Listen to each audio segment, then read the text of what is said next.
Assalamualaikum warahmatullahi wabarakatuh. Semoga kita dalam keadaan sehat semuanya dan di bawah lindungan Allah Subhanahu wa taala. Amin.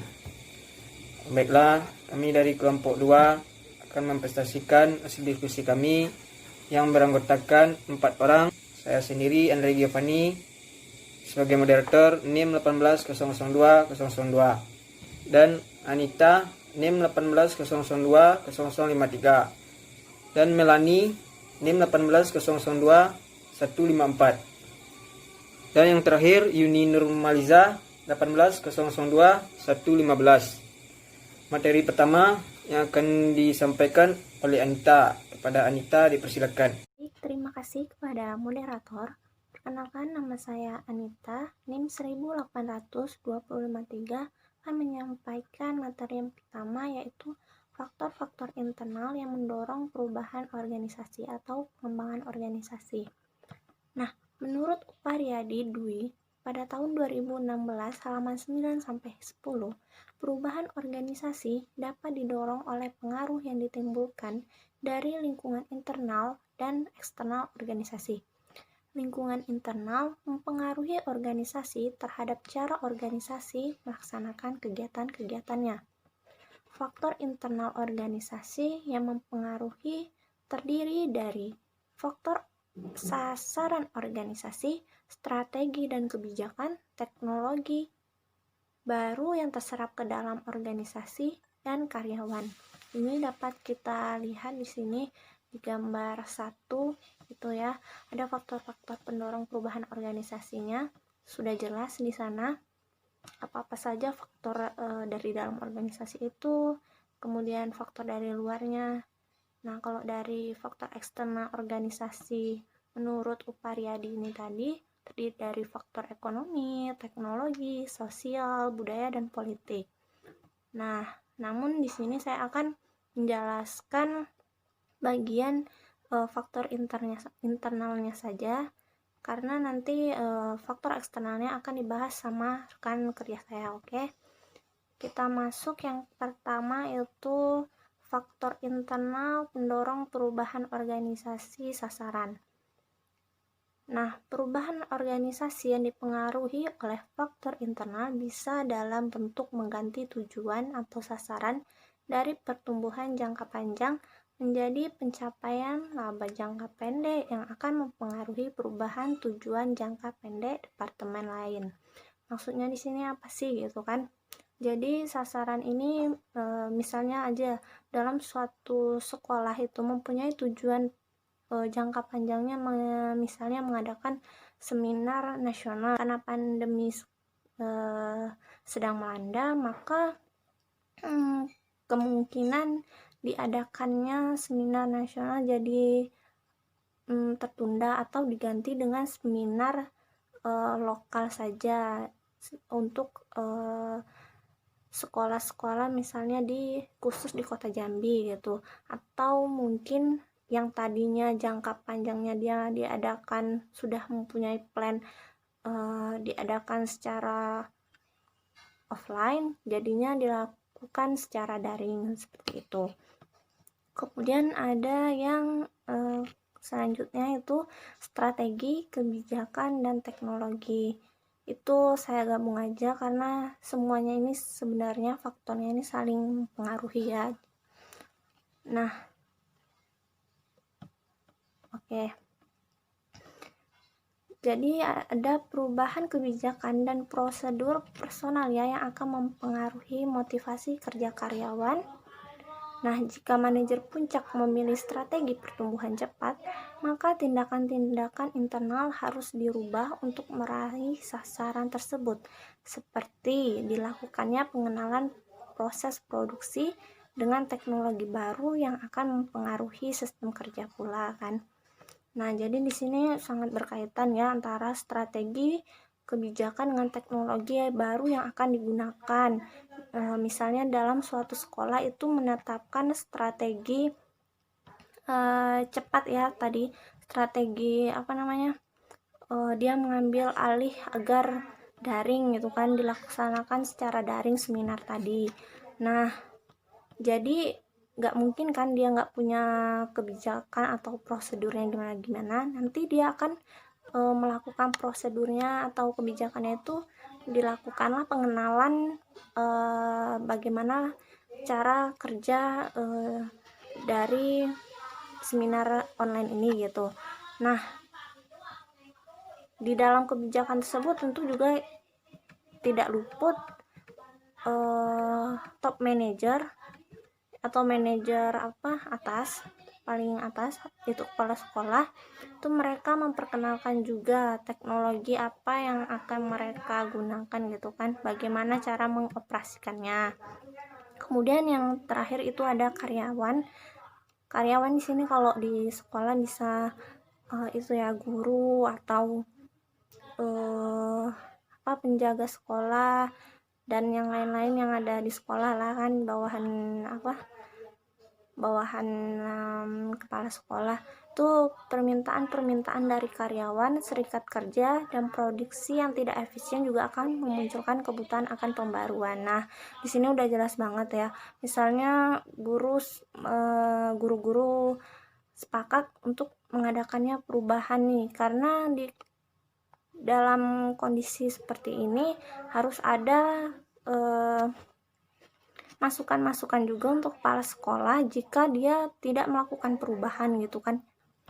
Jadi itu merupakan faktor-faktor menurut Uparyadi tahun 2016 tentang faktor-faktor internal yang mempengaruhi perubahan organisasi itu atau pembaruan organisasi, agar segala sesuatunya apalagi yang menyangkut pendidikan itu tetap berjalan dengan optimal walaupun dengan kondisi yang seperti ini. Terima kasih, saya kembalikan ke moderator. Baiklah, terima kasih kepada Anita. Materi selanjutnya akan disampaikan oleh Melani. Kepada Melani, dipersilakan. Baiklah, saya akan menjelaskan tentang faktor eksternal di dalam organisasi. Faktor eksternal adalah penyebab perubahan yang berasal dari luar atau sering disebut lingkungan. Organisasi bersifat responsif terhadap perubahan yang terjadi di lingkungannya. Oleh karena itu, jarang sekali suatu organisasi melakukan perubahan besar tanpa adanya dorongan yang kuat dari lingkungannya. Artinya, perubahan yang berasal besar itu terjadi karena lingkungan menuntut seperti itu. Beberapa penyebab perubahan organisasi yang termasuk faktor eksternal adalah perkembangan teknologi, faktor ekonomi, dan peraturan pemerintah. Perkembangan dan kemajuan teknologi juga merupakan penyebab penting dilakukannya perubahan. Penggantinya perlengkapan lama dengan perlengkapan baru yang lebih modern menyebabkan perubahan dalam berbagai hal, misalnya prosedur kerja, kualitas dan kuantitas tenaga kerja, jenis bahan baku, jenis output yang dihasilkan, sistem pengajian yang berlakukan yang memungkinkan jumlah bagian-bagian yang ada dikurangi atau hubungan pola kerja diubah karena adanya perlengkapan baru. Perkembangan iptek tersebut berlanjut sehingga setiap saat ditemukan berbagai produk teknologi baru yang secara langsung atau tidak memaksa organisasi untuk melakukan perubahan. Organisasi yang tidak tanggap dan bersedia menyerap berbagai temuan teknologi tersebut akan tertinggal dan pada gilirannya tidak akan sanggup survive. Baiklah, itulah yang dapat saya jelaskan. Saya kembali ke moderator. Baiklah, terima kasih kepada Melani. Materi selanjutnya akan disampaikan oleh Yuni Nurmaliza. Kepada Yuni Nurmaliza, dipersilakan. Baiklah, di sini saya akan mencoba menjelaskan faktor penyebab kegagalan dalam perubahan organisasi. Dalam melakukan perubahan dalam sebuah organisasi itu pasti ada yang berhasil dan ada yang gagal. Jika perubahan itu berhasil, maka pelaku dari perubahan tersebut pasti akan merasa puas dan senang. Sebaliknya, jika perubahan tersebut gagal, maka pasti ada faktor yang menyebabkan kegagalan dalam perubahan tersebut. Nah, di sini menurut ahli, yaitu menurut UC tahun 2000, ada 10 penyebab kegagalan dalam melaksanakan perubahan. Yaitunya yang pertama, Implementasi membutuhkan waktu yang lebih lama daripada yang direncanakan, karena sebuah perubahan itu pasti membutuhkan sebuah proses yang panjang. Jadi, untuk tepat waktu sesuai yang direncanakan itu pasti akan mengalami kesulitan. Yang kedua itu kebanyakan masalah yang tidak teridentifikasi sebelumnya.